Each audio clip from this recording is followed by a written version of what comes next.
Freestyle Friday number 20. Consistency tumeifanya vihevi, kwa hivyo nakukaribisha njoo uweze kucheki, usikize mshairi akipend beti akiziandika, na pia kutoka ubongo wake zikitatizika, na pia zikitoka clearly nimeanza tu na kutatizika. Kuna jinsi nimeface tu tabu, alafu nikana kwamba nafaa kuketi chini na kubonga na mababu waniambie kwamba nimebuild hii rock, nimejenga hii mwamba chini, alafu nikajenga hii foundation. Akili yangu ikafanya tu some deliberation, alafu niko hapa kuboost hizi creation kutoka yangu ubongo, alafu niweze kuwa able kusema tu truth, si stand for uongo, alafu ni wa show jinsi practice na tizi imefanya hii kazi ikakuwa rahisi. Lakini hapo awali nimekuwa na some intel break, alafu nikafanya tu mistake kidogo, lakini still nitaweza take myself to another place bila kuregret.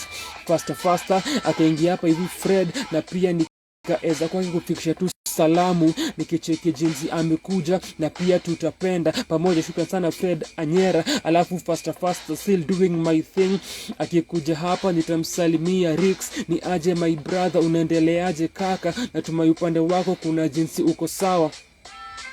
Bado niko hapa tu kupasu hizi thoughts, nikishare my views to other people, nikiongea yangu truth, na pia uko hapa. Shukran sana to you, nikizidi kuexpress, nikizidi tu kusonga, na pia hapa hivi hakuna jinsi nitakueject ukikuja na kukaribisha. Asante sana kuku hapa na pia kunisikiza, space yako na time yako umeza tu kufika na ukanipa. Bado still naandika, lakini hizi thoughts kwa sasa nazitoa akilini, na kama ni thoughts pia na badili from time to time, na pia nikiswitch ideas kadhaa nikieza tu kuziwing na kuzibring to yourself, nikikupatia twist.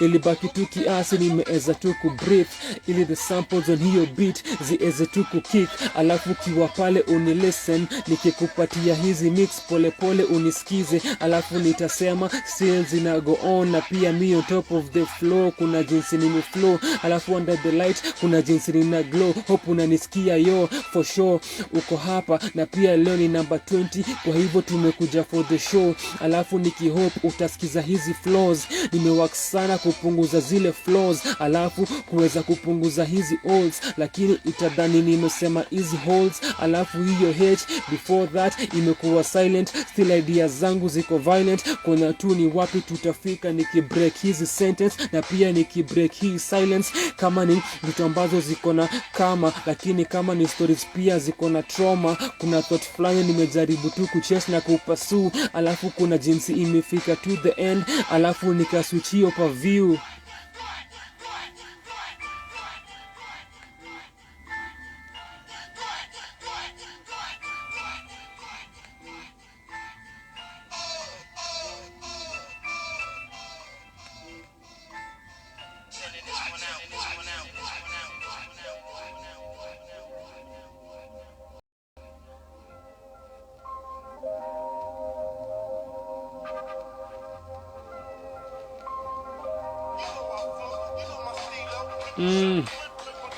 Freestyle Friday number 20. Nimeanza na pressure.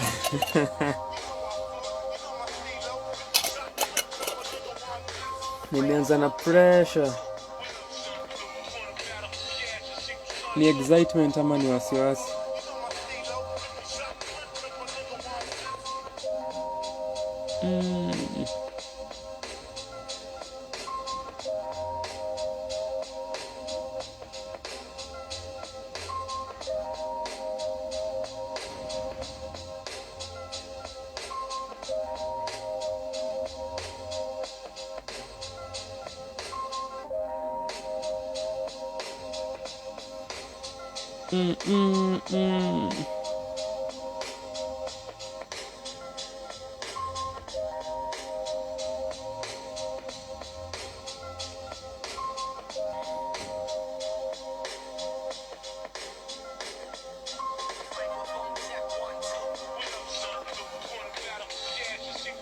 Shukran sana to Ricks na Mr. Fredrick Anyera. Hope part mmecheki, mmeweza tu kupenda. Alafu after this tutaweza tu ku move mbele pamoja tukigroove. Alafu hizi truth na words tukiweza kuzispeak na kubonga. Kuna dia kadhaa na za longa to other people wenye wako hapa kuniza nisikiza. Alafu pamoja tunaweza gadhabika. I meant kusema tunaweza tangamana, because kugadhabika inamaanisha kitu mbaya. Alafu brain yangu mbele ikaenda. Still nina hope nasema kitu utapenda. Hata nikiweza kubadili agenda na ni switch niseme another thing. Alafu nikizidi tu kufly kana kwamba nimegrow hizi wings, because nimekuwa nikipractice, if you know what I mean. Leo nimesema ni episode number 20. Kuna jinsi consistency tumeifanya heavy. Hivyo jinsi hivyo ndivyo jinsi nimeweza tu kuanza the start. Alafu unacheki kidogo kumekuwa na blanda. Still nitapush mbele, tutasonga pamoja, tutaweza tu kufika. Hata kama words kiasi zinaweza ni bother, hakunanga pressure. Nini kama practice every moment ambayo maishani ninaweza pata. Alafu nikicheki nikiflip hizi chapter kwa life yangu, nikizidi kutafuta answers kutoka vitabuni ama kutoka wale wana falsafa ambao walikuja wakaaga. Alafu thoughts zao zikaweza tu kudata. Alafu thoughts zao zikaweza kuwa data. Two things at once, because tulikana tuka love thought processes zao walitugive, na hiyo path yenye waliweza kuwalk on wakaandika. Na pia at the same time thoughts zao ni data, inamaanisha hiyo ni info. Na hivyo ndivyo jinsi tu tukasonga as a people, tukitumia thoughts zao later years ambazo zikapita. Na sasa hivi tuko hapa, ni either unasoma ama either unateta. Na pia ukirealize kwamba jinsi tu dunia imeweza kupasu thought process, what is unaweza do and nini pia unaweza sema come through to other people as your truth, na point of view yako iweze kubadili. Na pia tukisoma tunazireview, tukiangalia jinsi zinafanya kazi zetu akili. Na pia tukiwork na wakati, angalia concepts ambazo jinsi zinaweza kuwa broken down, ukiangalia kama round. Na basi niko hapa tu kukuwa victorious, mimi ni king nikisalimia Queen Victoria. Shukran sana kukuwa hapa, at least for once nimecheki umekuja faster. Alafu to yourself nimeweza spread hii love, pamoja tuko hapa tu ku give thanks na ku switch hii path. Alafu tukiangalia jinsi salamu zitafika kwako, na mimi niko hapa sababu nataka msee aweze kunisikiza. Alafu pia nikisonga faster, na kama ni thoughts nikiziwing akakuja nikamsalimia ni aje Jill, ni mara kwanza pia na kucheki tu hapa. Lakini still utacheki huyu rapa akiendelea kubonga na akisonga faster. Na kama ni salamu unajua nitakupa hata kwa sasa, tukiswitch hizi concepts tu za time na mimi nikiendelea kurhyme. Kwa hivyo natumai upande wako unanisikia jinsi inafaa, na tu you naweza kuambia hi. Niaje Victoria, niaje Jill.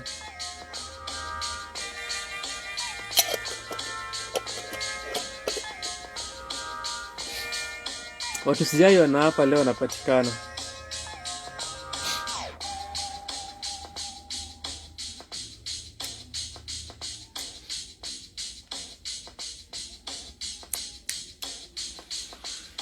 Tusijaiona hapa leo wanapatikana. Mimi na hizi beats bado tunakimbizana. I guess nafaa kuteka pause, ni take two pumzi, alafu ni able to breathe, ili hizi words nikizispeak zitoke easily. Alafu isikue tu nimestrain my brain, akili yangu isihisi any pain. Alafu ukiwa hapa nitakuambia hey, ni aje Jill, pia ni aje Victoria. Tumesema tuko hapa kukuwa victorious, na niko under the light kufanya vitu glorious. Shukran sana kwako kukuwa hapa all the time. Alafu tutafanya hizi vitu ikiwa under the light, jinsi nimesema once again, nikiput life yangu on the line. Na pia nikisema life niko hapa ku understand why na kujibu hizi questions. Every moment nitapata, itabaki nimesaka answers, kuangalia ni wapi nitafika nikiwa na hizi concepts kama vitu kuhusu kama. Na pia before ale nimeongelea wana falsafa na words ambao walitupatia kama data, vitu waliandika na vitu walisema, na pia thought processes waliweza kuandika chini alafu tukazisoma na pia tukapenda. Lakini ita depend ni who una talk about, because watu wengi unaeza read na kusoma, itabaki umethink about vitu wanasema, kuuliza questions. For instance, kuna say fulani wenye switching processes ili happen later before time yake, ama ilikuwa after that, because aliuse yako voice, alafu years later tukaeza kumquestion idea zake Mr. Sigmund Freud na counterpart wake mwenye baadaye alikuwa contemporary wake. In fact alikuwa counterpart, and then after that kuna jinsi aka change. Alafu ivia pia amekaribia kwake nikaeza wave, but before to end far, kuna mse alikuwa really young, yule best yake Carl Young mwenye alikuja alafu aka switch thought process yake, alafu kuna vitu aka protest, manake idea zao kuna jinsi zili clash, but before that walikuwa best of friends. Kuna jinsi walikuwa wana spread the love pamoja na wali walk on the same path, lakini after that kulikuwa tu na hoja, na so voice yao wakaizitumia vitofauti, na hizo thought processes zikabadilika. Na sasa hivi tunaongelea another topic. Kama uko hapa nipatie hizo words faster, tunaendelea kupata hii profit pamoja ukiwa hapa, and you know it. Unaendeleaje? Shukran sana kwa kuwa hapa. This is Freestyle Friday episode ya 20. Episode number 20. Tumefanya hii stuff for 20 weeks. 20 weeks. Ni unbelievable. Shukran sana for being here. I'm freestyling fast as my pinned comment inasema. Alafu after this have a conversation. So tunaanza na freestyle kwanza. Alafu after this tutakuwa na conversations, mazungumzo yatafuata, lakini kwa sasa hakuna tu kuteta. Hopefully words utasikia, utakuwa able kupenda, na kama ni internet pamoja na ahsante to the thoughts, nikisalimia ivia Miss Mutethya, alafu pia nikisalimia anyera, alafu faster before tufike mwisho ya hii thought process nisalimie kimo. Unaendeleaje daktari before tufike tamati, nikiplay na wakati, nikitumai kwamba upande wako kuna jinsi clearly unanisikia. Alafu niko hapa punguza yangu fear, I guess kuna words zimeniepuka tuko sawa. Unaendeleaje upande wako ukiwa hapa, niambie tu jinsi uko, na kama kuna hamu, na kama kuishi life umepata tu sababu, nikiswitch hizi purpose na constantly nikizidi sana kutafuta answers, na pia to my path nikiflip hizi chapters kuangalia ni wapi tutafika before the end of the day. Na kama sauti yangu within myself naweza isikiza, alafu na feel kwamba nikana kwamba life ukiangalia jinsi iko kila siku watu wana hizi strife, alafu niko hapa chini tu ya hizi lights nikijaribu kuangalia na kudecode hizi ciphers na matrix. Akili yangu iko trapped within, na pia nikibuild yangu spirit, na nikiangalia kila minute science, nikibreak hizi limits to other places. Nimeweza kuingia na kufikiria hizi concepts za other spaces.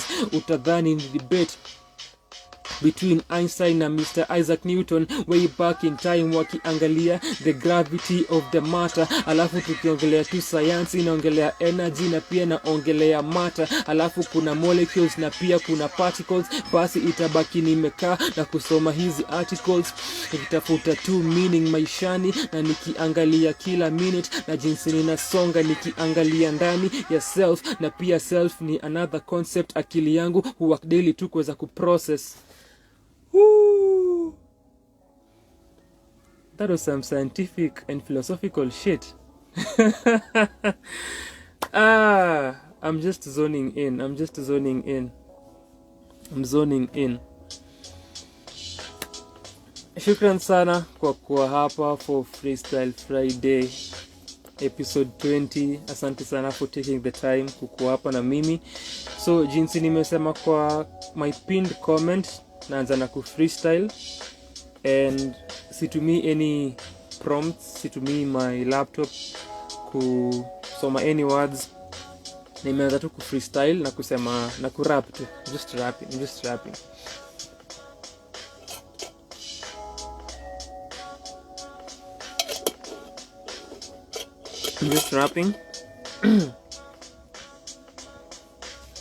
as well as practicing kama kawaida, but leo ni more of a celebration. So nipatie words zako leo tunategemea words zako leo, nategemea words zako kwa comment section. So nipatie words nizitumie, and then maybe after maybe 30 minutes tunaweza, we can just talk about Freestyle Friday. So nipatie words zako, hakuna any restrictions. Inaweza kuwa Kiingereza, inaweza kuwa Kiswahili, inaweza kuwa Sheng, inaweza kuwa chochote leo, anything. Inaweza kuwa prompt ya anything unaweza fikiria. So tell me about anything you can come up with, you can think about, then tutazitumia as we celebrate 20 weeks. Tumefanya for 20 weeks. Nimekuja hapa nika rap like this kila wiki, nikatela new thing, alafu nikisikiza hizi beats nimeweza kuzikick, nikipractice, nikifanya tizi, nikirehearse, alafu kuja hapa kuifanya ikae easy, lakini najua ni jinsi nimekaa na pia nikarehearse, ndio maana inapia tu hivi. Na kama ni hizi thoughts na ideas, kila mara nikiswitch, nikiangalia naweza twist, alafu my ideas nikiweza kuzifix. Wewe ni junkie, umekuja hapa nikakupatia fix.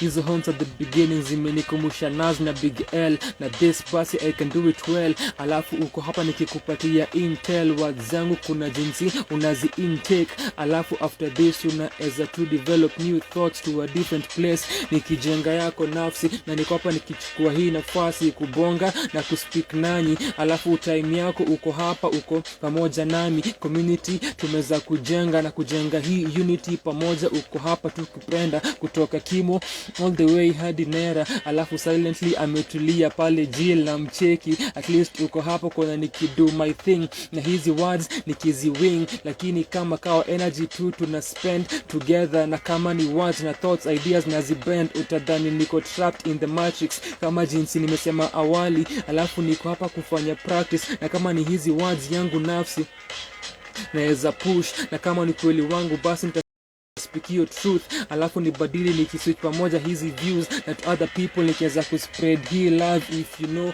kile nasema, najiuse thoughts zangu na pamoja na my energy nikispread to other people. Kama uko hapa na shukuru, tushasema ni kukua regal. Hiyo ndio idea, kubuild hii connection pamoja tukifanya deliberation. Alafu kiwa hapa please nasubiri your participation, nipatie hizo words kwa comment section.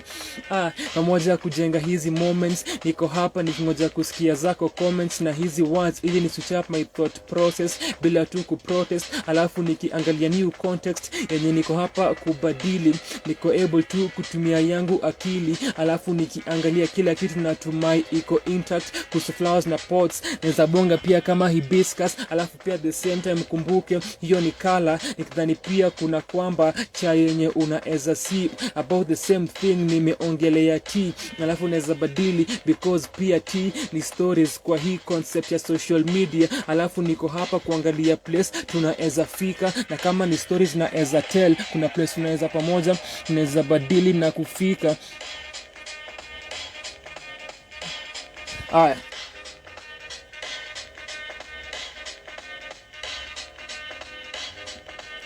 Sawa.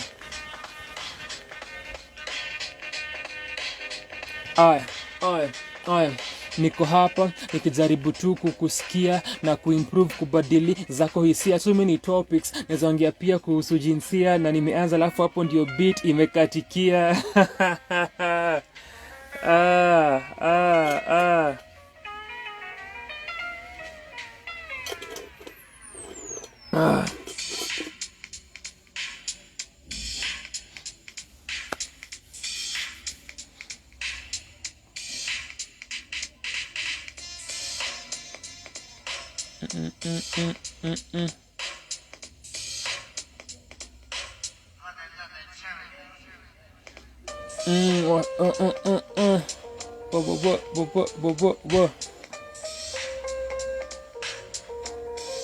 Niaje randa.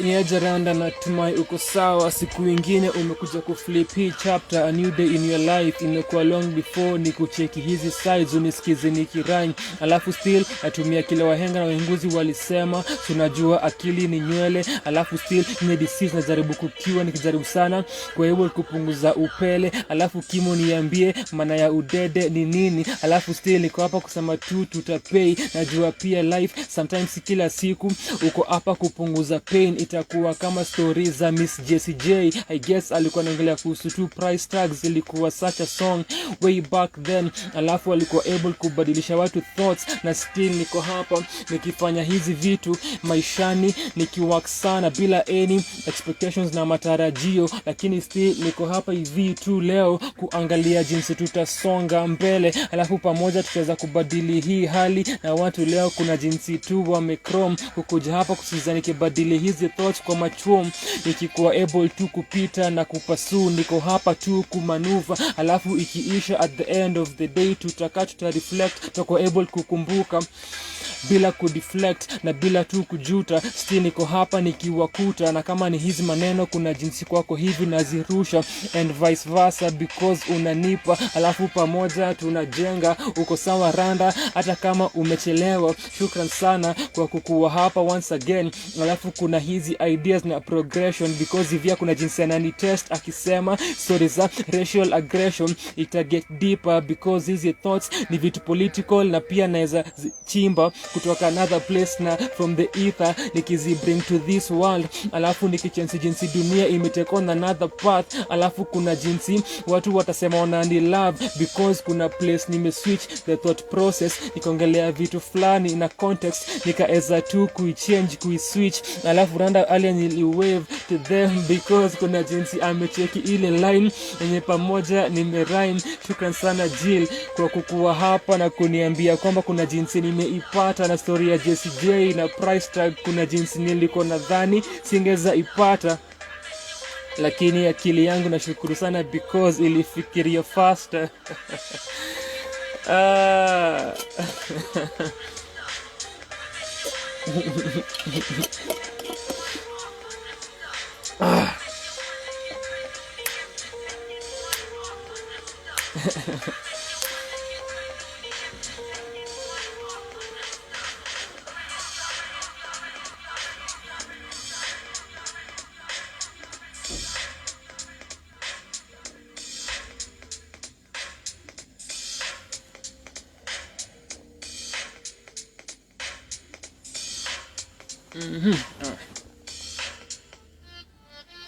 So unajua kitu ambaye ni interesting leo today, before niingie kitandani, kuna stories kadhaa nilicheki mtandaoni kuhusu stories za race, kuhusu mse fulani na ilikuwa such a lady akiwa kwenye store na kuna jinsi someone else's face alikuwa ana cough akisema niaje watu wanabelieve stories za profit, niaje mnaamini stories za covid. Alikuwa anawakemea. Alafu to this person space kuna jinsi alikuwa amate anamtemea.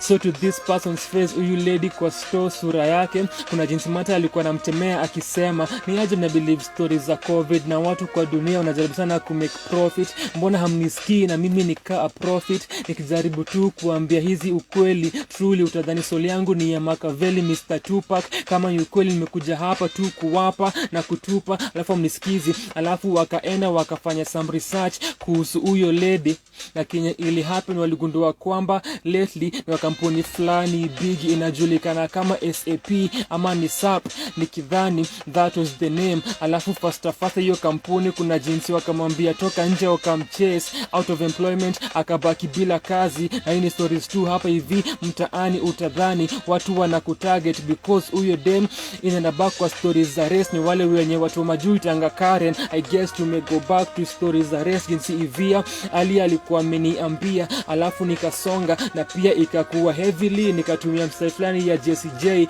kuswitch hiyo thought process. Alafu unacheki Jill hapo hivyo mikono akaninulia juu, lakini niko hapa kuswitch hizi views na kushare na believe it or not.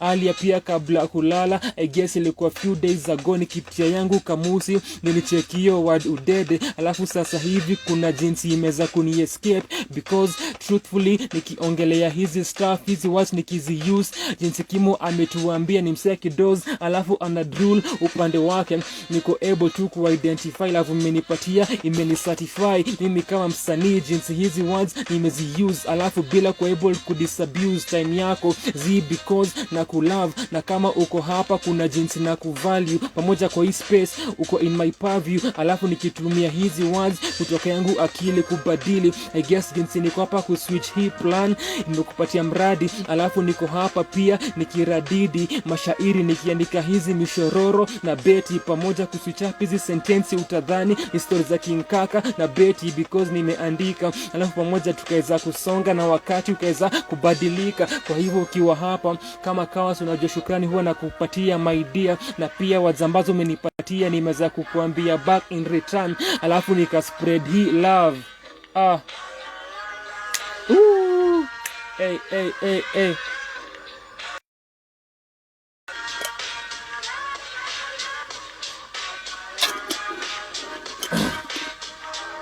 A number of times this constantly happens. Kuna mseme try kunipigia au skill yangu hapa na sharpen, anafanya kidogo ni miss hii target, lakini tuko hapa kusherekea hii market because sana kila msee na kila idea, kila thought process kuna jinsi iko na tu yake madness, alafu najaribu sana tu ku multitask. Basi nikiwa hapo naweza bring hizi words pamoja nikichange weather na nikifocus future ikiwa place different, alafu tukiwa kona different path, na kama ni future yetu tukilook to the side kuna jinsi naweza ipan, alafu path yangu pia naweza ichan kwa place tofauti. Kwa hivyo niko hapa kubonga na hii jamii, tukigo hizi mizizi pamoja tukifanya tu hii kazi, alafu kama ni hali kuweza kubadili hadi fike point jinsi kila msee atapenda ile future ana living, lakini pia itakuwa done in a minute, never happening because Roma ikujengwa na siku 40, ilikuwa miaka kadhaa before to tell hizi stories. Kwa hivyo niko hapa kuweza kujibamba na sana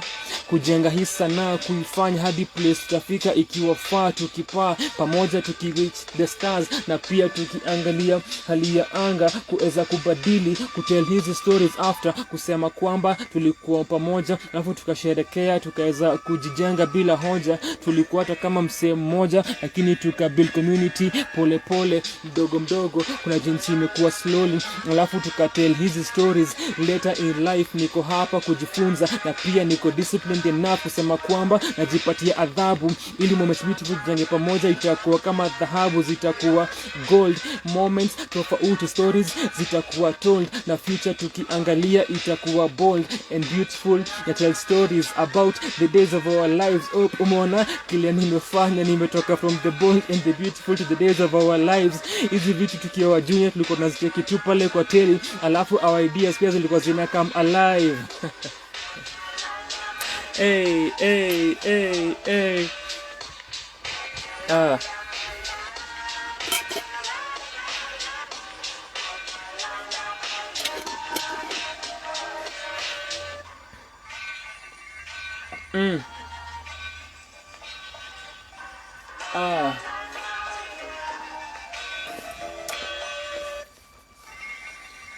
Unaendeleaje?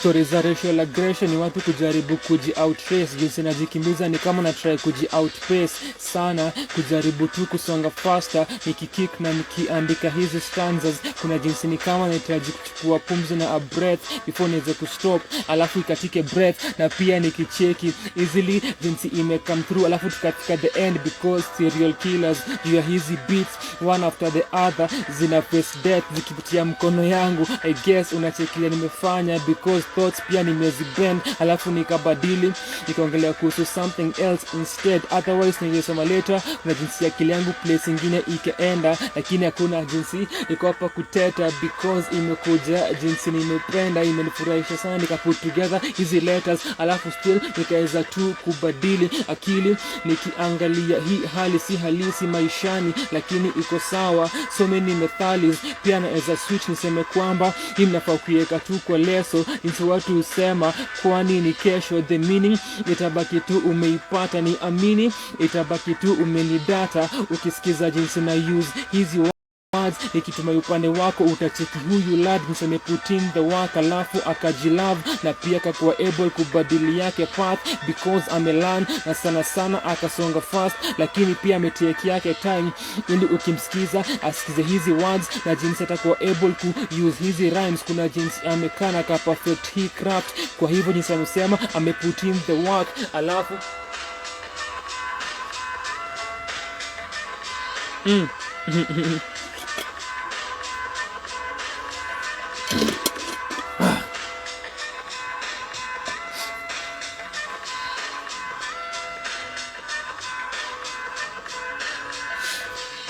alafu amekuja hapa kishika kalamu. Sometimes akitaka atakuwa na ile hamu kujijenga, because hapa hivi amekuja kufanya vitu ambazo akilook back ataweza kupenda bila kuteta, akiandika hizi letters pamoja akisema ameweza.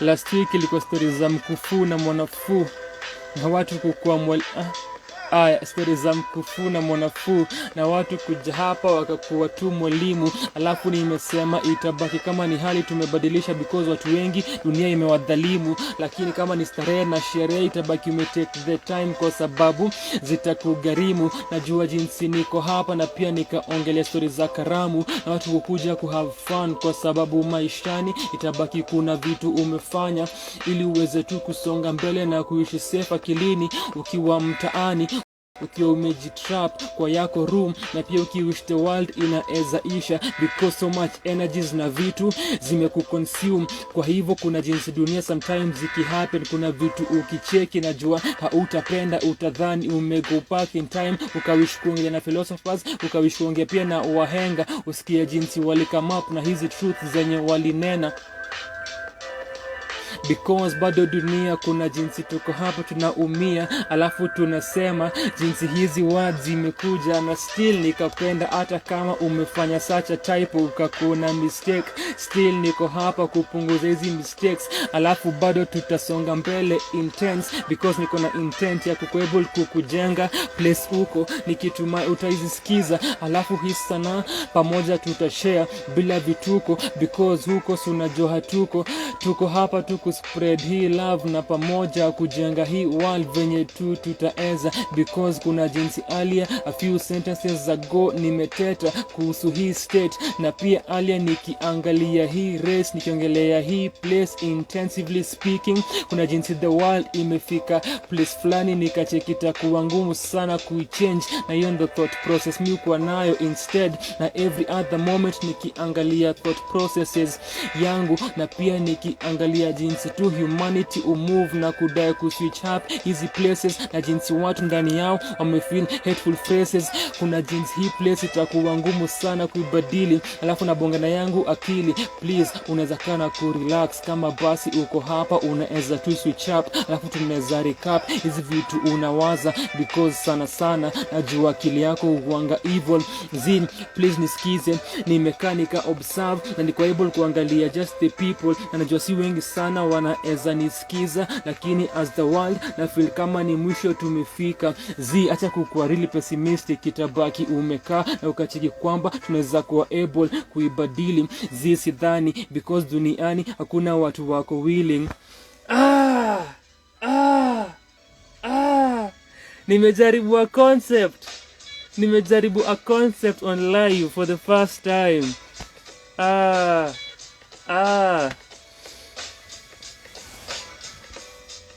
Have you noticed the concept? Has it worked? Naweza kuwa najichota tu hapa hivi. Naweza kuwa najichota tu hapa ati nimewakia concept na kuna kile nimefanya.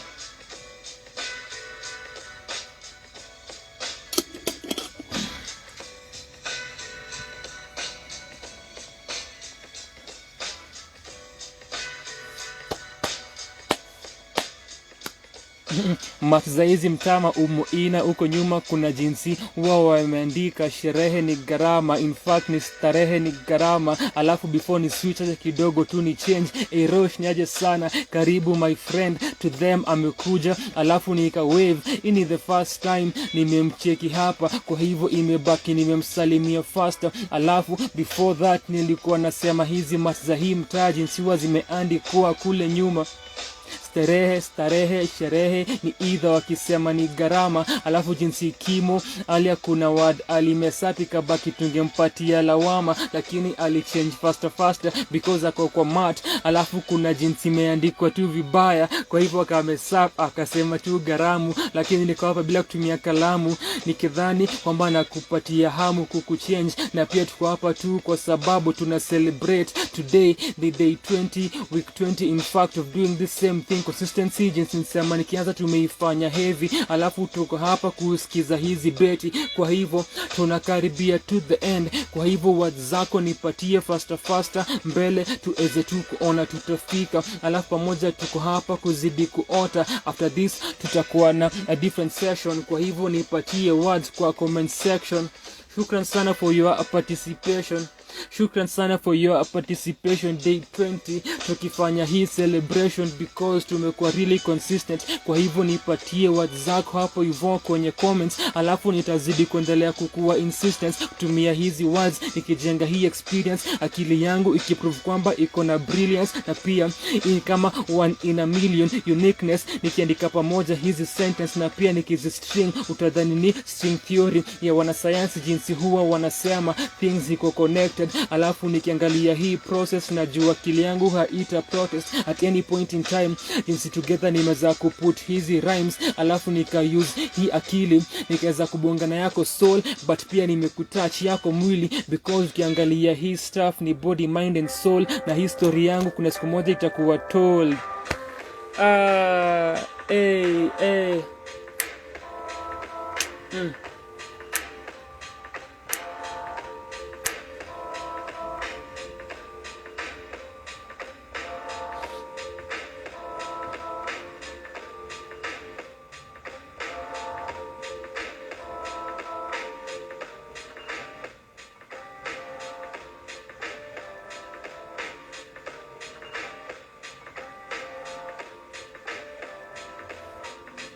Alright. Sasa si tumerap for 37 minutes. Tumerap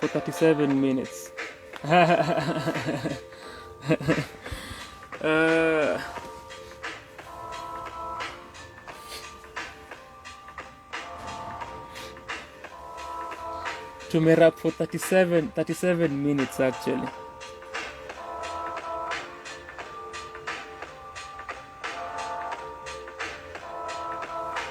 Thankfully to you tumebuild hii unity pamoja, naweza sema nimejenga hii community, na nilikuwa nasema earlier jinsi hizi beats nimezikill, na since hii ni Kenya nita escape kwa sababu kuna impunity, lakini still to other things the world nimesema najaribu kutumia immunity yangu because hizi stuff sizipendi, lakini brain yangu still ina get creative, na words zako kunipatia hizi ndizo incentive ambazo natumia ku get too intensive, na pia thought process yangu ni extensive place unataka kufika, tutaenda pamoja ikuwe slow ama jinsi faster, bado tutabadili agenda na kuwa nimeifanya for such a long time. Na pia nikiangalia jinsi niko hapa tu kubadilisha hali ya anga, na nimeifanya tangu tu nikuwe mchanga, alafu stinta ifanya hadi ni chini alafu stinta ifanya hadi ni chini tu kwenye mchanga. Kuna jinsi kidogo nimelose hiyo flow na hiyo process, lakini still niko hapa kuwa show kwamba unaweza fanya tu hivi stuff ukidiscover, alafu kimess bado unaweza recover. Haijalishangi because uko hapa hizi words kuwapatia na kusonga mbele tu pamoja. Shukrani kama kawa ninakupatia. Hiyo setup ya mchanga ya pili imekataa. Nimeget the first one, the second one imeni-escape kidogo tu. But ndio maana tuko hapa.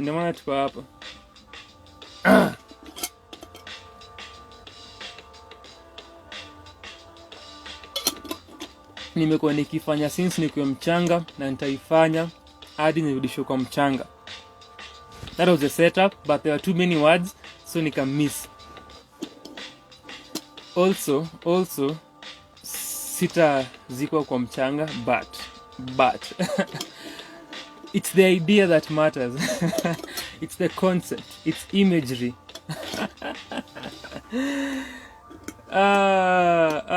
Hazel, Kimo na Jill, asanteni sana kwa kuwa hapa.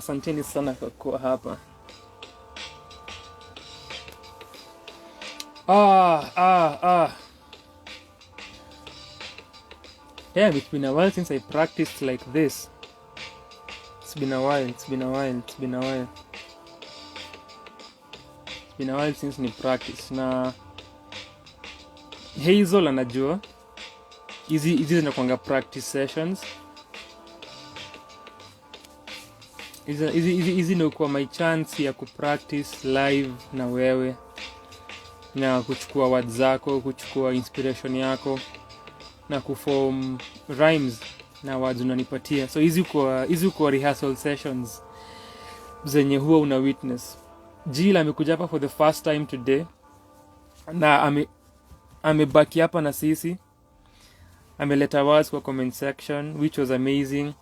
And interestingly, Jill has not been here before, lakini ametupatia words za Kiswahili. Ametupatia wahenga, ametupatia mwili, ametupatia few Swahili words. Na anasema ni interesting because tumekuwa tukishughulikia mimi kurhyme na Swahili end rhymes na Sheng words, and that was ilikuwa choice yake ya kwanza. Juu nilisema inaweza kuwa words za Sheng, za Swa, za Kiingereza, akaamua Kiswahili. Imekuwa interesting sana. And na feel fiti. Leo imekuwa kama marathon fulani. And Jill amesema this was really cool. Asante sana kwa kuwa hapa kwa mara ya kwanza na kuspend time with us na kutupatia words. Asante sana. This happens kila Friday, and leo ni a special one because this is the 20th week we have done this. Na last week nilisema I really want to do this more often, na ni expand the times naifanya, the frequency ya kuifanya sana. I need to practice more. Hata from today najua I know I'll watch this back na niko critical sana of a lot of things. Najua. But kama kawaida mi husema this is why we are doing this. Tuna practice pamoja na unanisaidia sana ku build my skill, which niko grateful for. So for this second part of the session tukimaliza maybe for 20 minutes or so depending on vile itaenda. So Jill has been here for the first time leo.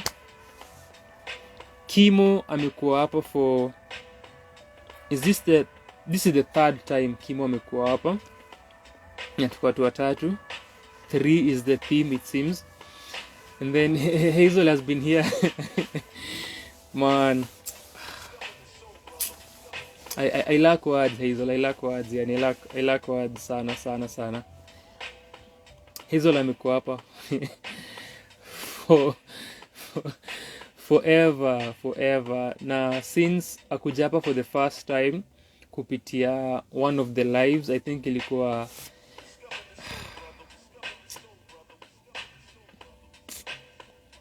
umsa nipigia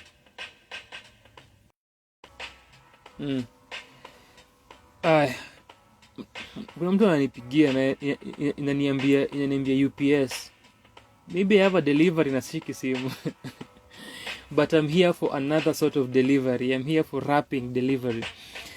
So, and nilikuwa nasema Hazel, I think since episode number 5 it must have been. Was it 5? I think ilikuwa 5. Alijoin kupitia one of her followers. Alafu amekuwa hapa ever since. Na I'm always humbled sana. Na Mungu kuambia juu niko grateful. So hii second session ni Hazel ndio OG hapa. So yeah, you can pick from any of the episodes. Utuambie your favorite moments. I'm assuming itakuwa 16 because you are here enjoying my misery and my suffering, and I always remember that. I think hiyo ilikuwa the first time tulikuwa tuna rap na words za Kiswahili, and nilistruggle sana on live. Nilistruggle sana, and Hazel didn't do anything about it but watch. She sat back and enjoyed my pain. So Kimo amekuwa hapa for 3. This is the 3rd. Jill amekuwa hapa for the 1st. So, and Jill amesema this was really cool. And then amesema your commitment is inspiring bana. 20 weeks, congrats. Asante sana. Nimefanya my best kukuwa as consistent as possible since nianze. Na hii idea Edu Anonymous Poets wamekuja kaa tushamaliza kazi. Niaje Edu? Fuliza imekamka imechelewa leo. Fuliza imekamka imechelewa na leo ilikuwa a celebration of 20 weeks of doing Freestyle Fridays. Fuliza wamekuangusha vibaya sana. So hii kitu ikianza ilikuwa a random decision one afternoon around 3 or so p.m. na I was just nilikuwa nimetoka kufua ama kitu kama hiyo. 16 was the best.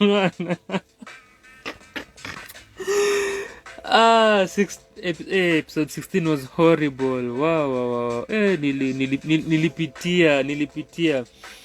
I think it's amazing because nilikuwa na Hazel peke yake hapa.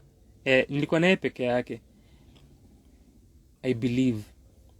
Sijui kama Frank Majanga alikuwa amekuwa alia nikianza and then akaenda, then Hazel came later. Nilisafa. I suffered vibaya sana. So that one random afternoon, I think ilikuwa in June. After kufua na nilikuwa nasikiza beats za chill hop on YouTube as I was rapping and freestyling and just moving around. Nikaamua niko na ring light hapa, naweza itumia. I've never used it outside of recording my reviews na my reaction videos. So nikaamua let's get to using this item. Nilinunua for a reason na inaweza kuwa functional. So nikai set up haraka. Hata the setting sikuwa na kai side, nilikuwa na the other side. Nilikuwa na kawezi yana but nilikuwa na kayo side nyingine. Nika set up hapo, and then I sat nikaendelea ku play the instrumentals I was listening to, na nikaanza ku rap live, ku freestyle. Ilikuwa as random as that. And after that and this is how my mind works. Nikajiambia, let's make this a regular thing. So Edu anasema we'll catch up na the whole session ukisha post for sure. Kazi safi endelee. Shukran sana. So you're one of those special, unique people who watch IG lives afterwards. Asante sana. I also do the same. For watu wenye I enjoy their content and ningetaka ku indulge, mi hufanya hivyo baadaye. Muonanga IG lives afterwards. Do you also do the same or not? So, and here we are 20 weeks later after kuanza stuff randomly. Tuko hapa pamoja and we are celebrating this. So, Hazel ameanza kutuambia episode 16 ilikuwa the best. Na akacheka. Edu, if you're still here kabla uende, amushaenda, tuambie pia which was your best episode kama unakumbuka, ama your favorite moments. And the same for G, hata kama ni the first time kwake, dhosha tuambia this was really cool na ameni big up for the consistency. G, limiko your first time here, niko grateful sana for popping in and spending your time with us. What you've experienced, what was your favorite moment today? Utasema ni upate JCJ ama price tag. You know, that was interesting. That was really UPS inanipigia. This must be a delivery I'm supposed to take, I believe. Nipigia mara 3.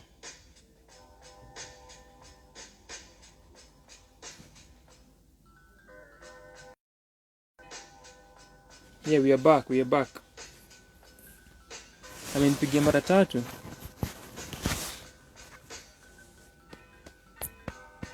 So you part ya JCJ, that was interesting.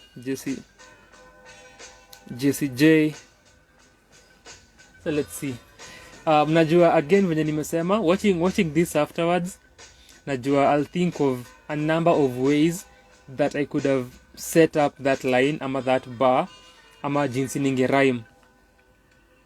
Niaje Meja pia nakuja tukimaliza. Meja pia amekuwa hapa for a number of sessions.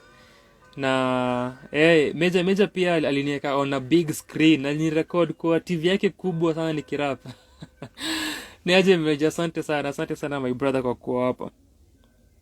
So nikiwatch this thing afterwards, just as Edu will do, na Edu pia ni fan wa ku freestyle, najua nitajiambia kuna a number of ways I could have set up the price tag thing. Of course kuna venye I used price tag katikati ya the rhyme, alafu nikasema how JCJ alifanya watu waka switch their perceptions kuhusu price tags na vitu kama hivyo. So after watching this, baadaye najua nitafikiria number of ways ya kurhyme na price tag. So price tag can rhyme with price tag, inaweza rhyme na like that, inaweza rhyme na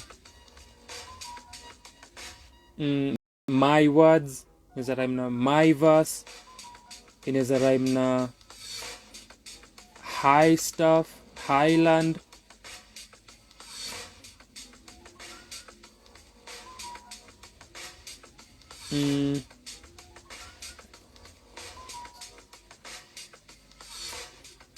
So kituka nipate solo kwa highlands nikimeditate, vitu haipatikani kwa nipate solo kwa highlands nikimeditate, ikifanya value vitu na sio kwa price tags, kitu kama hiyo. So nikiwatch this afterwards, I'll have similar moments mara mob sana, nikijaribu kuangalia how can I set that price tag better. Alafu uko hapa hivi kusikia tu my verse, nikikupatia my words kitu kama hiyo. As an example. So nitajaribu a number of ways to build upon that idea further, and then ama things to rhyme with JCJ. And it's weird that nilimkumbuka. It's really weird that nilimkumbuka. But that's the beauty of freestyling na watu kunipatia prompts, because now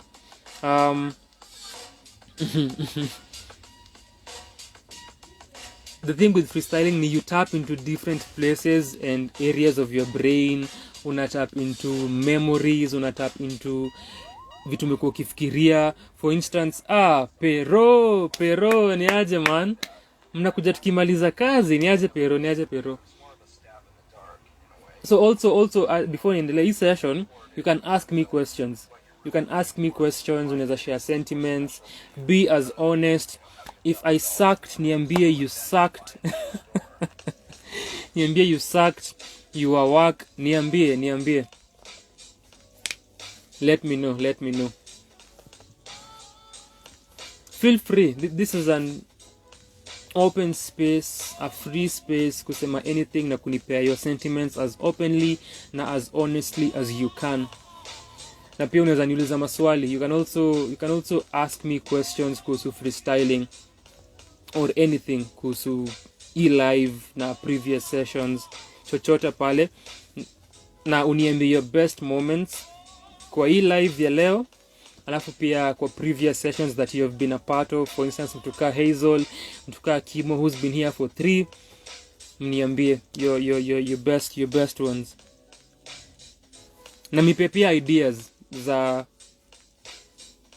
za kufanya kitu in a better way moving forward, na ku increase the number of platforms I'll be doing this on, na the frequency ya kuifanya.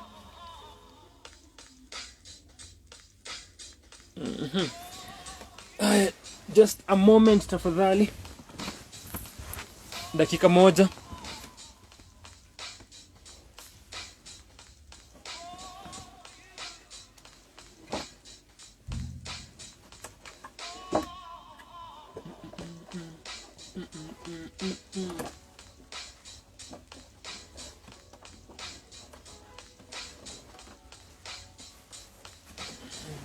The Highlands na yuvulia love ipatikane kwa price tags. You're solo meditating kwa Highlands.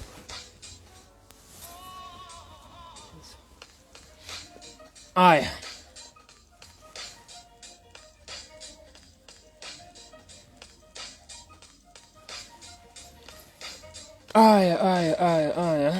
So nilikuwa nasema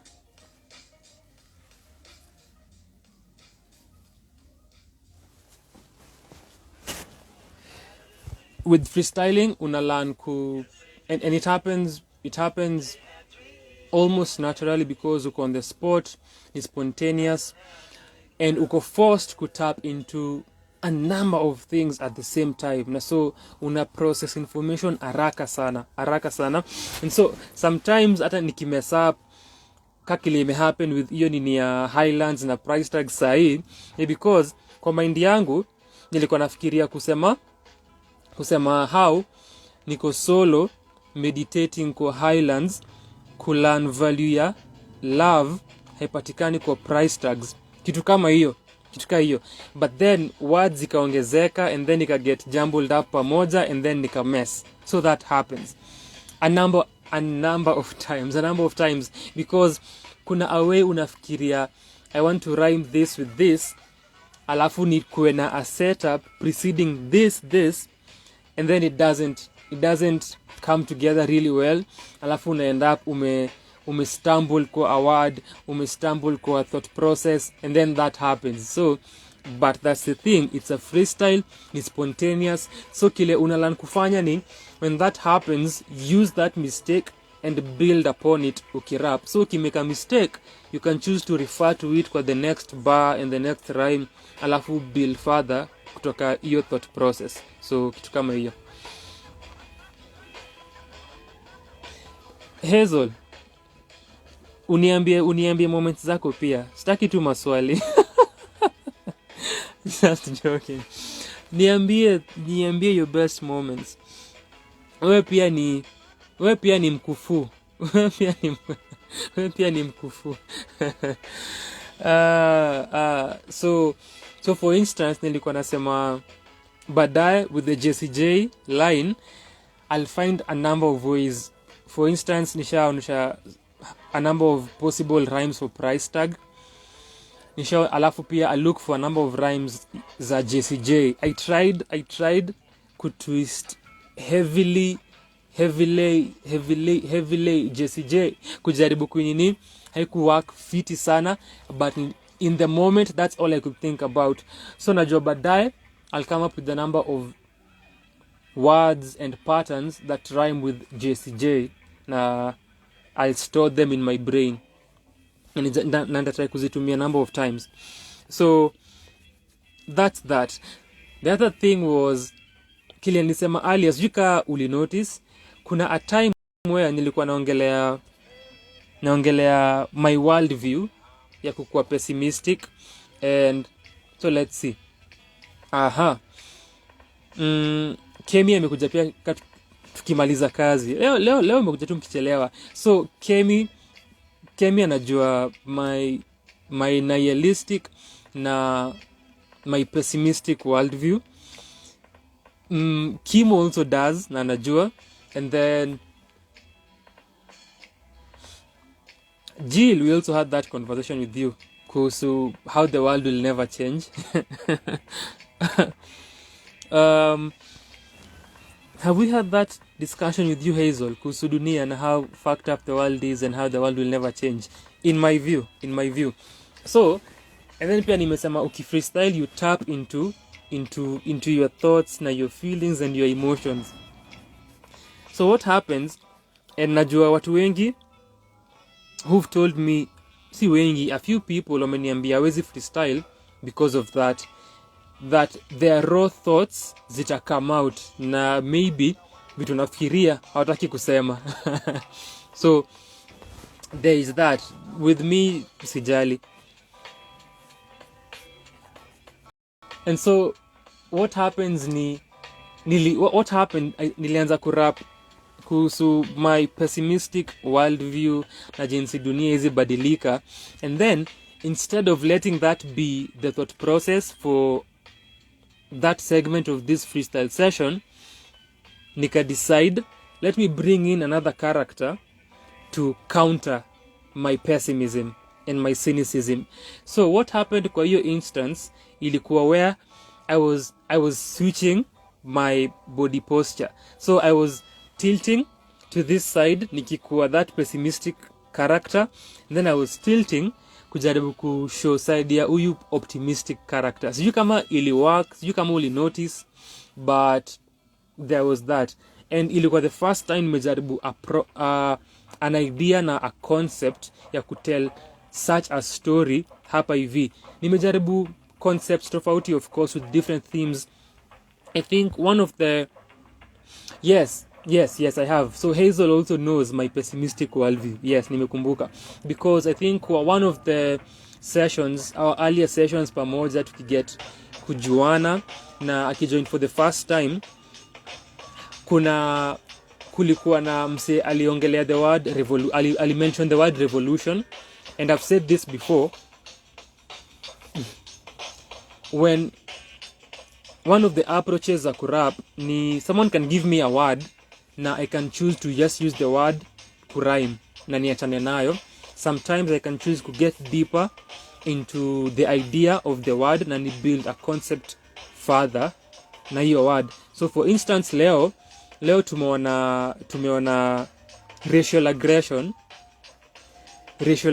imejaribu kuiongelea, nikasema it's something political, unaweza go into sociology, and then nikatell historia a story I had earlier today before nilale asubuhi kuhusu this lady mwenye alikuwa kwa a market na she was coughing on someone's face, akimwambia how comes una believe stories za covid, hizi ni uongo, ni conspiracies. And then watu waka research wakajua kampuni alikuwa anawakia but even before that the company ilimsack because of that. Na I was just building upon your story, and then niseme story ya Karen, but from idea ya racial aggression which ilikuwa word ya ivia, I built that further, nikatell a story. So nime tapping into different areas na different ideas. So hiyo pia nikaongelea story ya my pessimism, which is usually heavy. kwanza hii wiki I won't dampen our mood niongele the number of horrific things I've heard or seen this week, but imekuwa crazy. So there is that, and then nikatap into trying a concept na kukuwa na different points of views. So kukuwa na mse pessimistic na mse optimistic. Nimetry ku build a concept hapa. So kuna different ways you can take easy ideas instead of just using one word kurime nayo na kuachana nayo. So that happens. And so nikiongelea the revolution, one of the lives after I rapped and shared my sentiments na how hard it is to accomplish a revolution or an evolution, depending on how you want to think about it. After I stopped rapping, we just talked na nika converse na Hazel na Rita Kitonga, who also shared further their views about the revolution. So yes, there is that. So now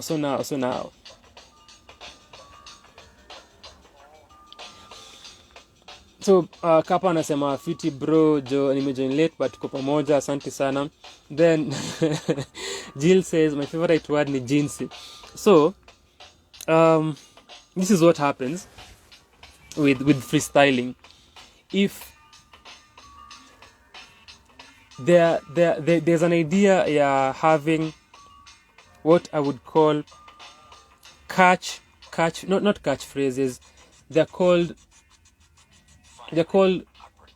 crutches or phrases that you keep going back to.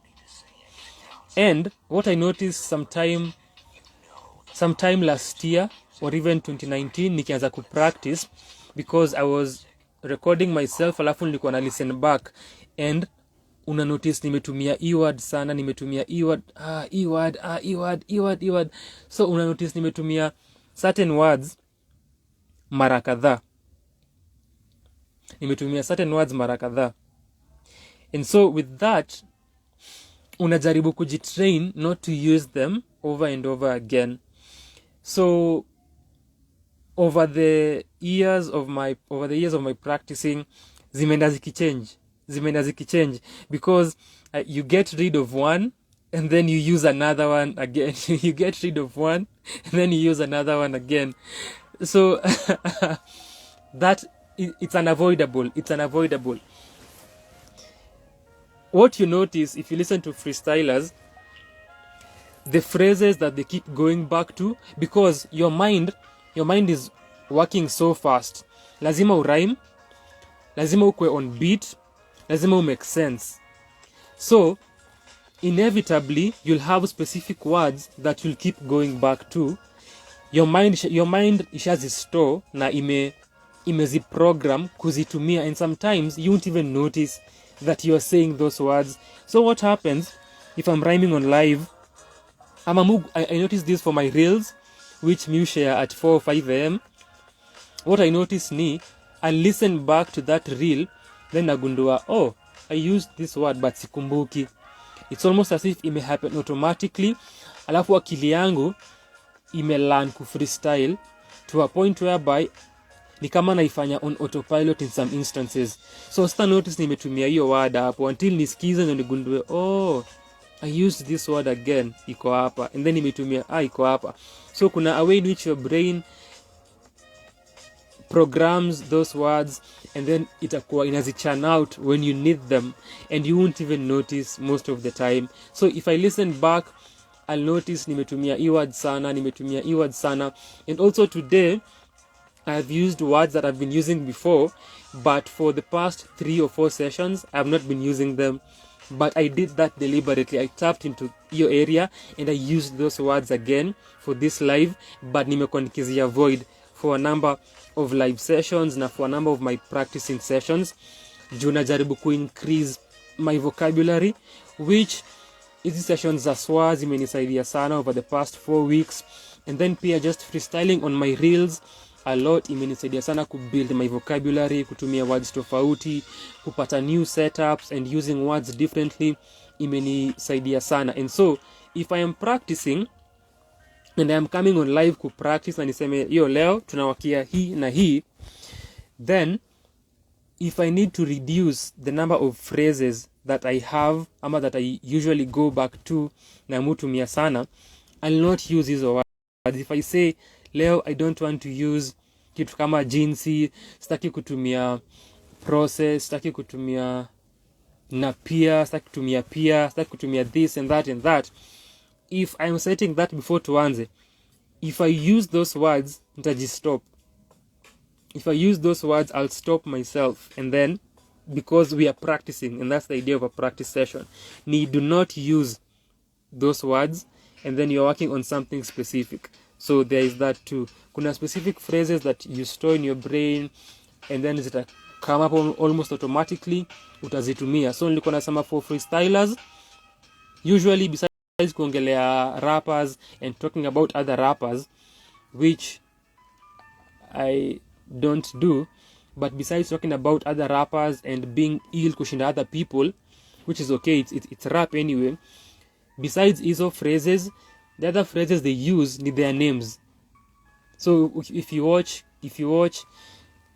Harry Mark, if you watch Supernatural, if you watch MC Juice, they use their names in their freestyles, and hiyo ni a way ya, it's also a phrase that you keep going back to that keeps you steady and keeps you going kwa your freestyle. It's a technique pia. Ni kama with jazz musicians and improvisers, utakuwa na your improvisation na vitu ambavyo uta freestyle, they'll come up spontaneously, but you also have rhythms and pockets that you'll use, ama riffs that you'll play, melodies that you'll use. They are part of your package and your set that you'll keep using, zenye utazincorporate kwa your freestyling, but umezistore kwa akili yako na they are part of what you do ama what you use. So yes, I have a number of words that mutumia over and over again na sizipendangi, mujaribu as much as I can not to use them over and over again, but if I am just rapping and flowing bila kufikiria and I am not working on that for a specific session, I won't beat myself for it, ndacha tu iende and I'll just keep going and keep going. Kwanza kwa hii session nimezitumia, even besides jeans, nimetumia number of words over and over again, a number of them, but sikuwa nataka ni overthink sana. So Hazel says, acha ni catch up, what's your own personal critique on your progress from session 1, session 10, the sessions on Swa and Sheng in comparison to the English and this session or session 19? Where I think nimegusia a number of aspects actually responding to this question before nisome, with mimi kujaribu kutotumia certain words over and over again, ama mimi kutap into that space for this session because sikuwa nataka ikuwe session ya overthink. One thing that I've noticed ni my timing improve sana. My timing has improved a lot, and whenever I am freestyling, when I not start in quotes my day so I have a routine that mukuwa nayo,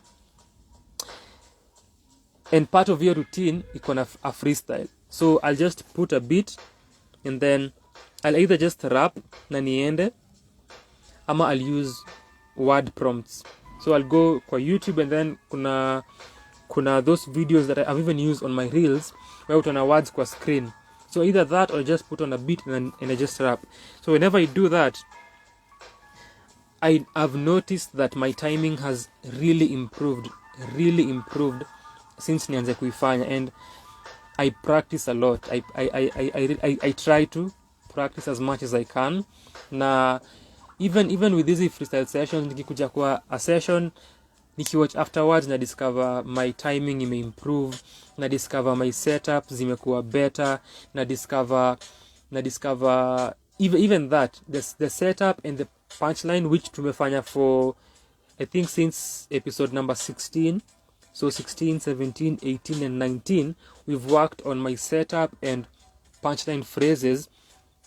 Imenisaidia sana coming into easy live sessions na kukuwa able kuangalia a word na kupata a rhyming word for that rhyme.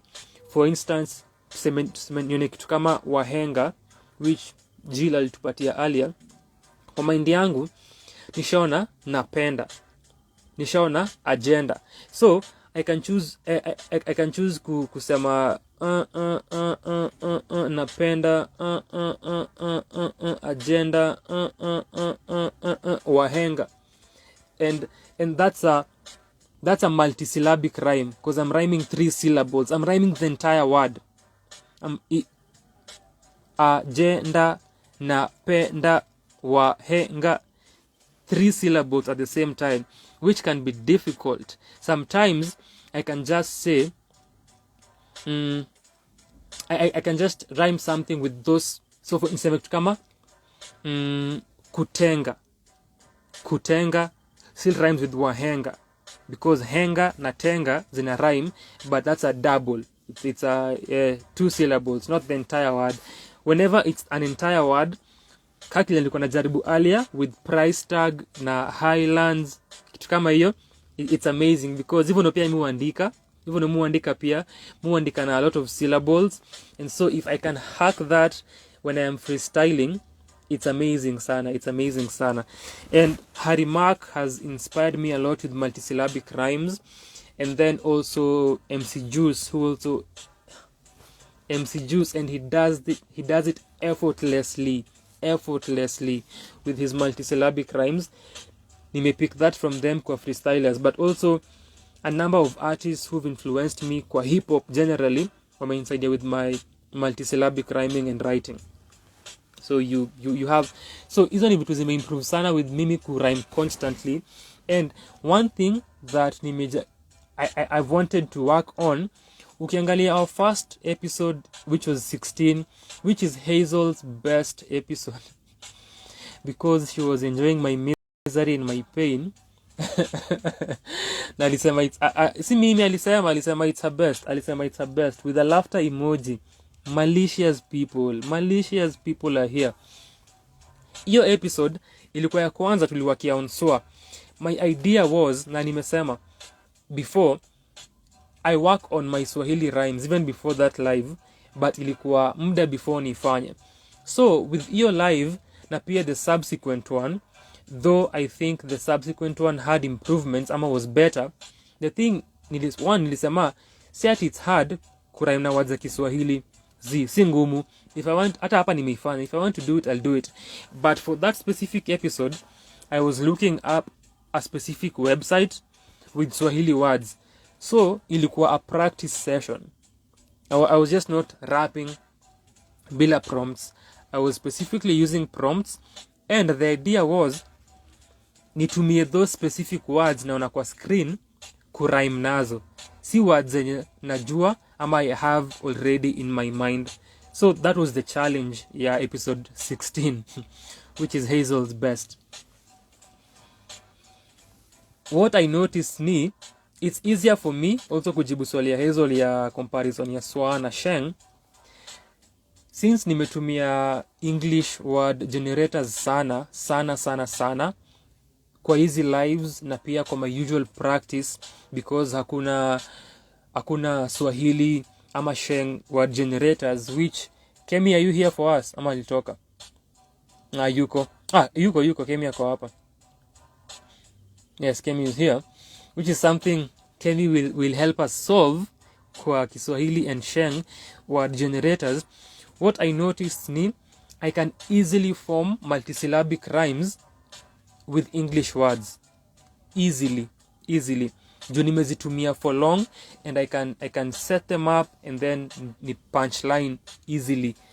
But kile notice with wahenga nimekuwa able to come up na 2 other words that rhyme with the word fully. Ni wahenga, agenda, alafu nikasema napenda, for example, in a rhyme entirely. So kile notice ni I can have words zingine that rhyme easily kwa English For instance, kama price tag, nimesema my verse, nimesema highland, Thailand. Hizo multisyllabic rhyme, but zao kuja easier kwa words za Kiingereza than any other thing. I can say composure, and then niseme October, kitu kama hiyo. No borders, something of the sort. Na ni easier kwa Kiingereza than swa, but ni juu because sija practice sana na swa, ama nilikuwa take some time before ni practice na swa. And so ukiangalia episode number 18 na 19 ya last week, kuna major improvement. And even Kimo alisema how aligundua nilikuwa na furaha sana nilikuwa na furaha sana because hata mwenyewe nilifeel hiyo improvement that tumekuwa tukiwakia Swahili na Sheng end rhymes for the past 2-3 weeks, and then tulikuja last week na ili work vizuri sana. Ilikuwa amazing kuona na hata kufeel hiyo progress yenye ilikuwa hapo. So yeah. So Kimo nasema my first time here ilikuwa more of a random thing. Yes it was. Alafu nikapata ni freestyle ya Swahili words, and so it was interesting. I love swa. Yes you do, I know you do. Though nilijielekeza for a whole nilijielekeza for a whole session because Kimo asked us what is orient in Swahili. That was fun. It was your first time hapa. Yes, nilikuwa naongelea earlier kuhusu art na vulnerability, which Jill ameongelea. Then Hazel says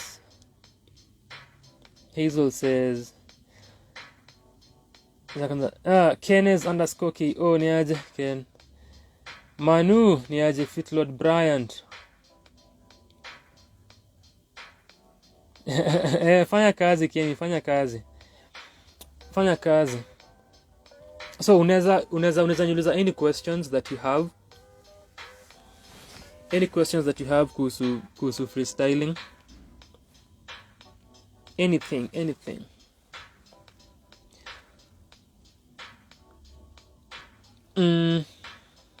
Yeah, so earlier nilikuwa naongelea stories za themes.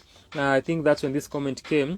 Hazel akisema I think I've enjoyed those moments when the words we gave built up on themes subconsciously, like the one for death.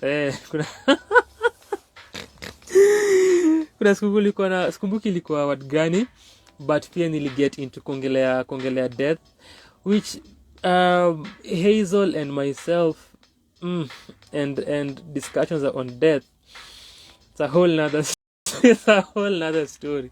And also siongelea kifo sana na Kemi a lot. And we've also talked about death na Kimo.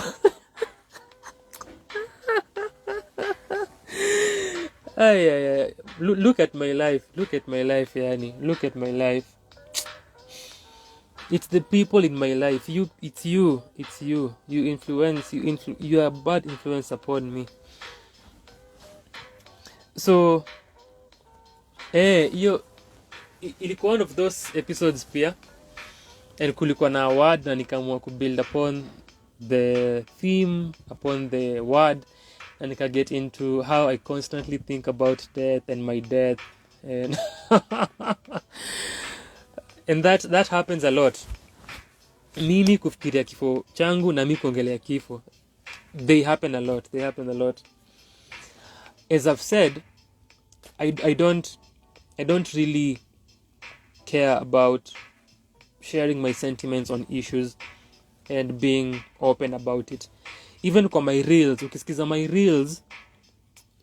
reels utajua. That's the epitome of that actually. I'd be thinking about something. Inaweza kuwa an idea, inaweza kuwa kitu nimeona just a few moments before ni go live, inaweza kuwa something I saw earlier in the day. It can be anything, and once I start on that path, I'll go for the rest of those 30 seconds. Now I'll stick to that theme, and that will be it for that reel. Now you can tell and you can notice. So that usually happens with me. And also the videos that I create and share nikirap vitu zenye nimeandika, hapa tu on my IG still, hizo pia I never shy away from speaking thoughts zangu and being candid about them. So that's a thing. Yeah. As Jill amesema, art ni vulnerability. And also if you allow yourself to. And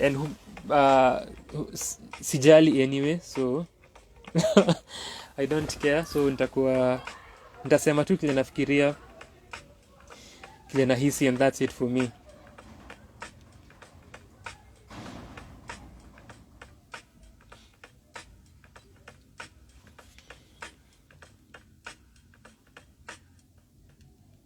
And I have so many moments where nimewakia themes. So kuna time tulikuwa tuna rap, kuna time ilikuwa the Euro Cup finals, ilikuwa the Friday before the finals, which ilikuwa on Sunday.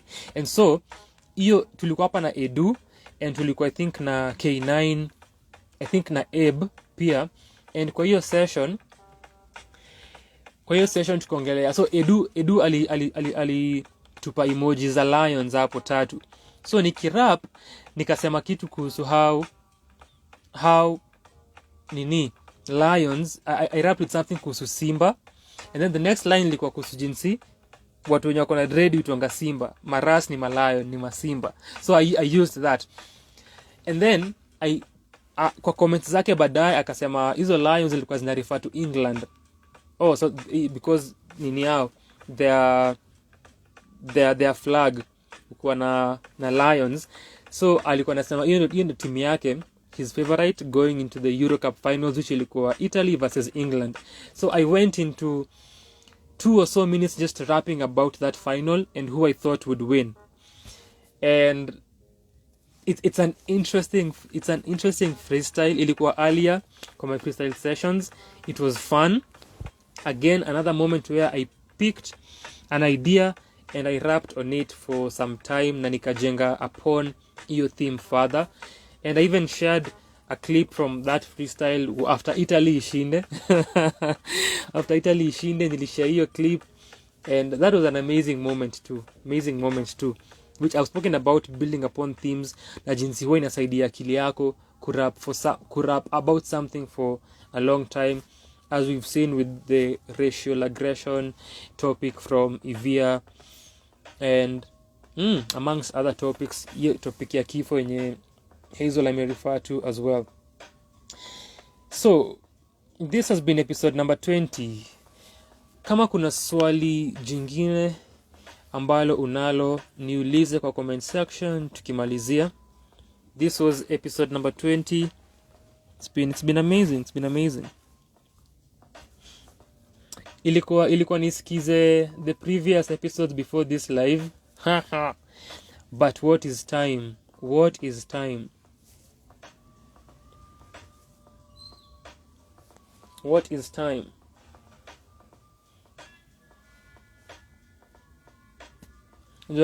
In this dimension, because tuko kwa the universe as a whole ni a space time continuum, but hapa hivi tuna experience time, kwa hii dimension tuna experience time in a linear form. I'm really curious kuona how the space, ama kujua how the space dimension experiences time.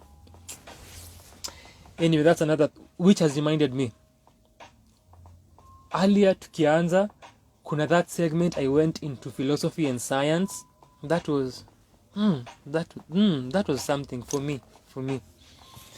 And I love when that happens. You just zone na unaenda, you just follow your stream of consciousness. So kama kuna swali jingine lolote kuhusu ku freestyle, kuhusu hizi sessions, kama kuna ideas pia feel free kuniambia ideas. Nimesema last week, nilisema hivi na pia nimesema before, I really want to expand the frequency ya kufanya hizi lives.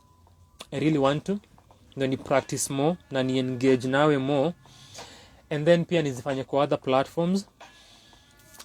So that's something I'm thinking about. Alafu pia nikasema moving forward tutatumia different prompts. So maybe next week I'll give you ideas awe kunipatia different prompts that tunaweza tumia pamoja na to work on a number of ideas together. Tulikuwa hapa na Kemi kwa one of the sessions, na alimention Tolstoy, I believe. And then nikaanza kurap kuhusu Anna Karenina, which ni a masterpiece ya Tolstoy, and I was trying to tell the story ya hicho kitabu, which sikumbuki clearly because it's been a while since ni engage na the story ama nifikirie.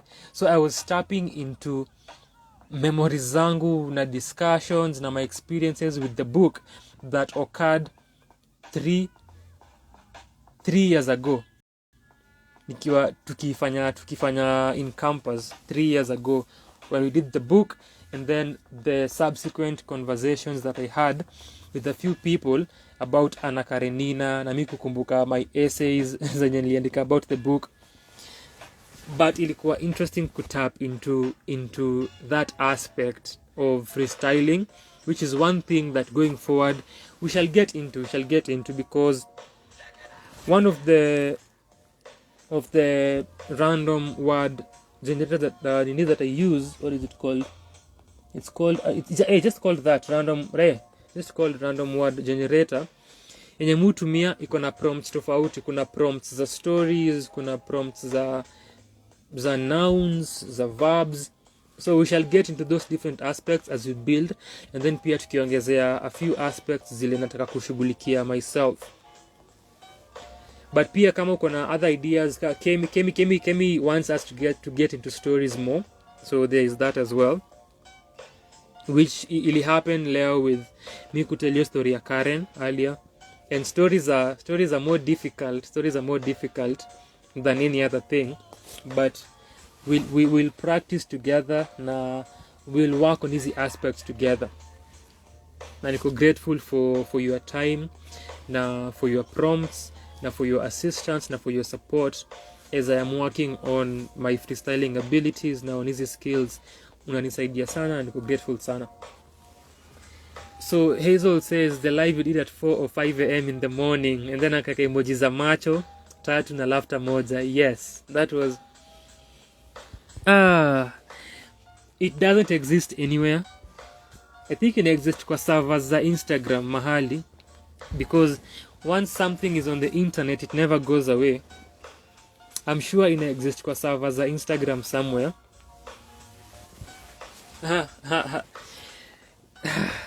It was that was an amazing one. Ilikuwa on a Friday morning. Actually haikuwa hata 4 or 5 a.m. It was actually ilikuwa almost 6 a.m. I think ilikuwa 5:50. Ilikuwa around 5:50, and it usually happens in the morning. Unakaa, you listen to an instrumental, alafu unaanza ku get a creative surge. And najua niko na creatives hapa. When you have a creative surge, huwa haiendi, and lazima utoe hiyo energy ndio move on. So that happened, and it happens a number of times. Ili happen hiyo asubuhi, nilikuwa nishafanya my real freestyle, nilikuwa share, and then the prompts that I was using, which ilikuwa hiyo page another different one, iko na different modes. Kuna easy mode, hard mode, alafu kuna difficult mode. So easy mode, a word can go for a bar or two. Yes, a bar or two. And then hard mode, it's just maybe a bar or two, no, a bar or 4 seconds. And you need to rhyme with that word within those few seconds. And then the difficult mode, a word in a change almost every second. So every second a new word, and you have to string together kitu ina make sense. Na urap na urhyme. But I enjoy that challenge. So I think ilikuwa one of those mornings, and I was rapping nikamaliza after my reel. And then after that still bado niko kwa hiyo zone. I was going through it and rapping. Nikajiambia, you know what? I can go live sahi.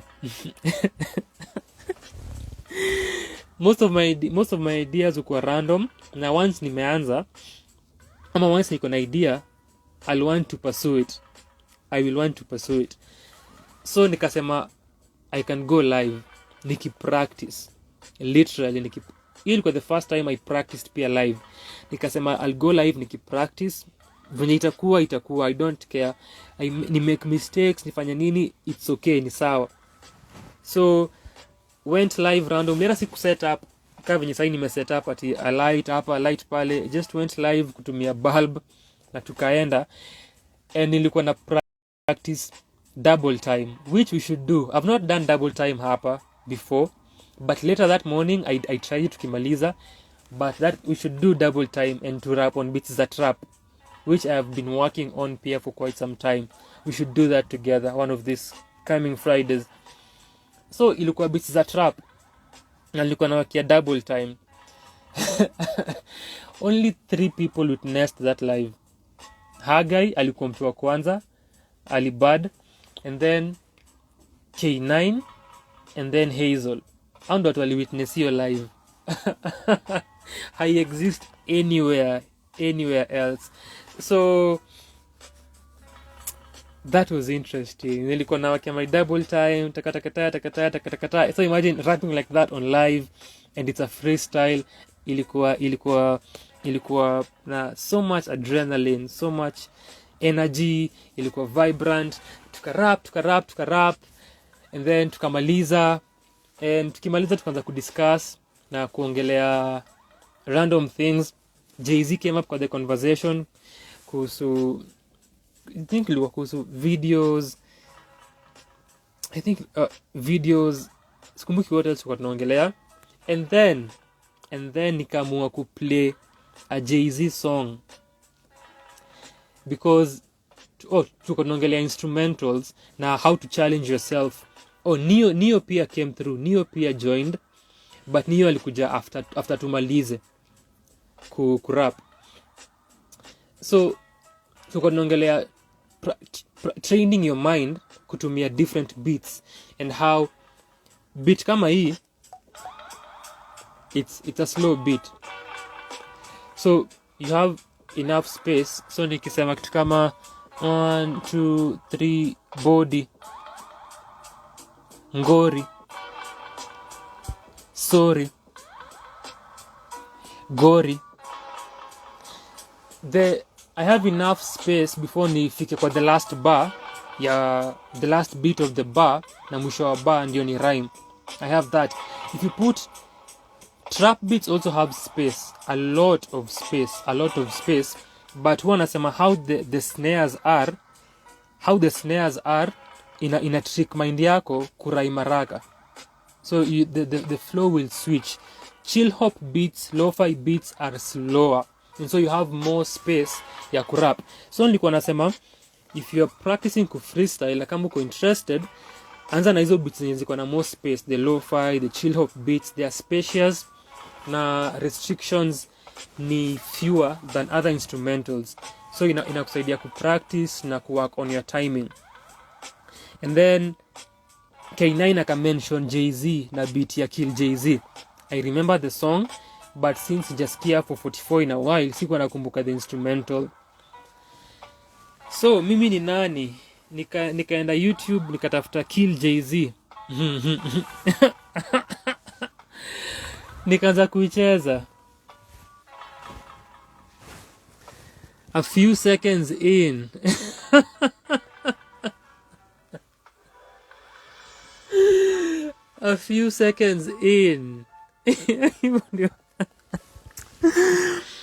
Hivyo ndio Jay-Z alitumana. Live ikakatika. Very fast. Very fast. Jay-Z sent his people.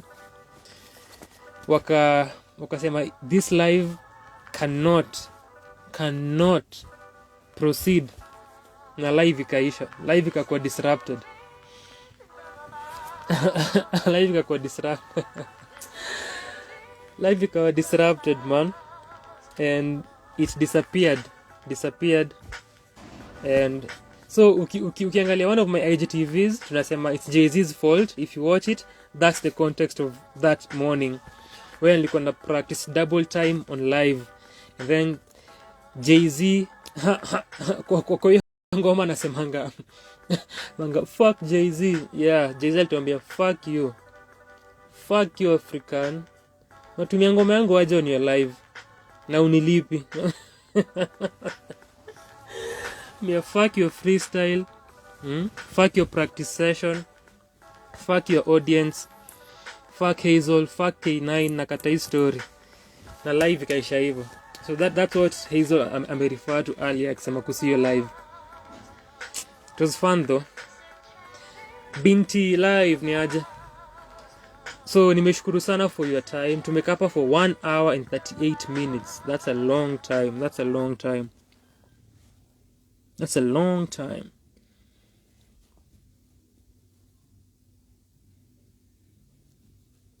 Nashukuru sana kwa wakati wako. Nashukuru sana for your sentiments, for your words, for your inspiration, for your support. This has been amazing. It's been an amazing celebration. Tumongelea ku freestyle pia towards the end kama kawaida. It's always an amazing time. Na niko grateful sana.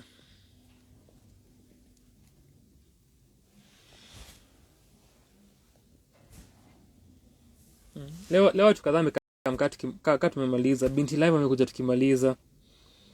Perot amekam tukimaliza. Kemi alikuja tukimaliza. Brayo, Manu, Edu, Anonymous Poets. We have completed our celebration ya Freestyle Friday, episode 20. 20 weeks later we are here. Na courtesy of you, your time and your presence, familia imegrow na niko grateful sana. Really grateful.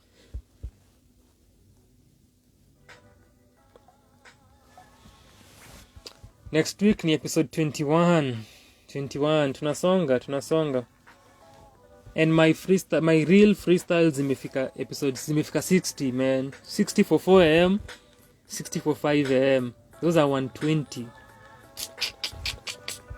I'm proud of myself. I really am proud of myself. So najua Kemi amesema storytelling, and then Jill pia akasisitiza akasema I would definitely love stories. I know you love stories. We shall get to that. And then prompt ya Kemi as an idea amesema use the same word on many bars but with its different meanings. I've always thought about that too. Ya kutumia one word in different ways, ama kutumia one word in different ways, ama kurhyme a particular rhyme as many times as possible. So there is that. We shall do that. Jina ameniambia, damn, you should have a master class. I try. So kauko hapa na uko interested in having discussions kuhusu the Kenyan music industry, the Kenyan music scene, the Kenyan art scene, feel free kunijoin kila Jumapili from 7 p.m. onwards at Sana kwa Sana. We have those on Sundays. You hapo uko interested, and uko pia kuna a lot of engaging discussions that you can see and interact with, nyingi sana. But if freestyling is something uko interested in, na ungedai kuona nikipractice, nikirap on live, nikitumia words zako as my foundation na springboard, basi ungana nasi kila Ijumaa jioni, afternoon, from 4-5 p.m. onwards, to celebrate pamoja, to rap pamoja, to practice pamoja, to have fun pamoja. So asante sana kwa kuwa hapa, asante sana kwa wakati wako na for your support. Niko eternally grateful for your time na for your support na for being here and enabling me to do this. Niko grateful sana eternally. Thank you for your time. Hazel anatumalizia akisema congratulations on episode number 20. These have been amazing. You have been amazing too. Remember, you have been amazing. So have you. And Anko to number 21. Asante sana. That's a perfect closer. Tuonane wiki ijayo. Asante sana kwa kuwapa. Na Nakupenda sana, nakupenda sana. Nakupenda sana Jill, nakupenda sana Hazel, nakupenda sana Kimo, nakupenda sana Perot, na nakupenda sana Kemi. Hadi wiki ijayo tupatane.